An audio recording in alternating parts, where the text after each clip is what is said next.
ngayon ng Malacanang na sasampahan ng kaukulang kaso ang mga profesional na hindi nagbabayad ng tamang buwis. Iniagato ni spokesman Edwin Lasherda kaugnay ng pinag-ibayong kampanya ng gobyerno laban sa tax evasion.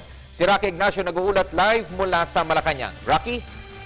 Yes, maraming salamat, Ralph. Tinyak nga ng Malacanang na walang sisinuhin ang kampanya ng gobyerno kontra sa tax evasion. Sinabi ito ng palasyo sa report na 90% ng mga professionals ay tax evaders.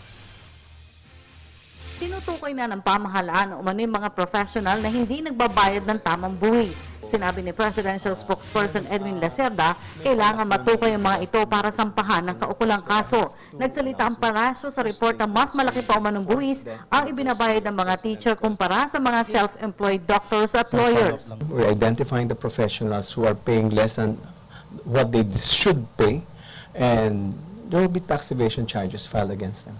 Ang pagbaka sa tax evasion ay isa sa mga nauna ng tinutukan ng Administrasyong Aquino. Nauna nang nanindigan ng gobyerno na walang sisinuhin sa pagbabayad ng tamang buwis.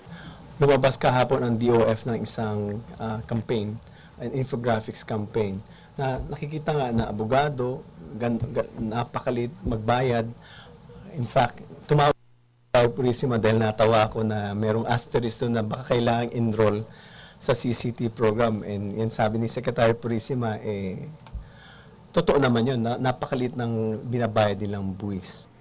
Mahalaga para sa gobyerno ang mataas sa koleksyon ng buwis na ginagamit para sa mahalagang programa, partikular na ang pagbaka sa kahirapan. Mula sa target na 100 billion pesos tax collection nitong Hunyo, umabot sa 88.76 billion pesos ang nakolektang buwis ng BIR. Pero mas mataas ito ng 7.42 billion pesos collection o 9.12% noong Hunyo ng nakaraang taong 2012. Para sa taong 2013, target ng BIR na makakolekta ng 1.2 trillion pesos o mataas ng 17% sa 2012 tax collection. At yan po ang ating pag-uulat mula dito sa Malacanang sa tulong ng RTVM. Ako po si Rocky Ignacio para sa Telebisyon ng Bayan. Maraming salamat, Rocky Ignacio.